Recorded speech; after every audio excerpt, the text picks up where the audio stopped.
يا مساء الفل على كل الأهلاوية. حرفيا بمعنى الكلمة، حرام على الأهلي وحلال حلال للزمالك. نفس الموقف نفس الموقف بيتكرر بين النادي الأهلي واتحاد الكرة والزمالك واتحاد الكرة، لكن مع النادي الأهلي كانت بطولة رسمية ومع الزمالك بطولة ودية.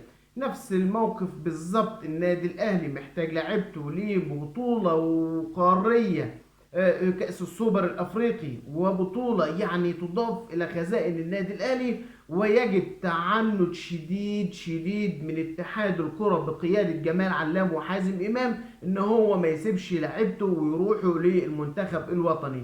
يا راجل يا حازم يا إمام، انت طلعت لعيبة نادي الزمالك علشان تلعب مباراة ودية، بطولة ودية اللي هي كأس لوسيل اللي في قطر قبل افتتاح كأس العالم، لما طبعا الزمالك راح ايام تركي ودوه يلعب مكان النادي الاهلي لما النادي الاهلي ما كانش عنده وقت، وراح لعب هناك وقال انا مرحب مرتضى منصور، وطلعوا له لعيبه الزمالك من المنتخب ومن المعسكر، راحوا لعبوا مباراة الزمالك مع في كأس لوسيل الودية.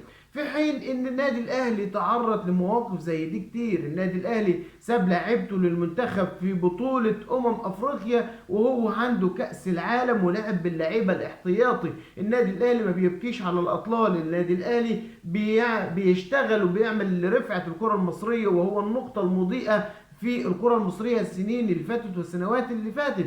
فعشان كده بيحاربوه. شفت النادي الاهلي لما احتاج لعبته ولعب باللعيبه الاحتياطيين، وبالرغم من كده النادي الاهلي احرز البرونزيه.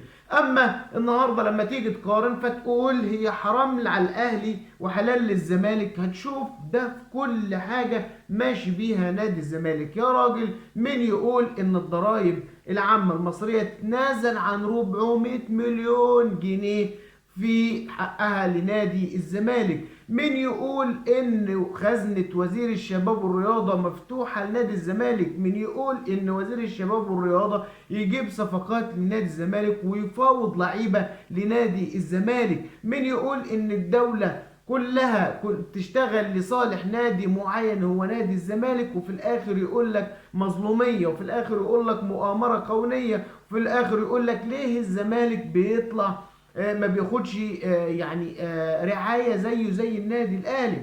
امبارح في لقاء انا عجبني جدا جدا في قناة نادي الزمالك، في خالد الغندور بيتكلم، بيسأل ضيفه ان هو ازاي ان النادي الاهلي بياخد اكتر من نادي الزمالك. قال له ما النادي الاهلي واخد 5 بطولات السنة اللي فاتت، من حقه ان هو ياخد الرعاية دي كلها.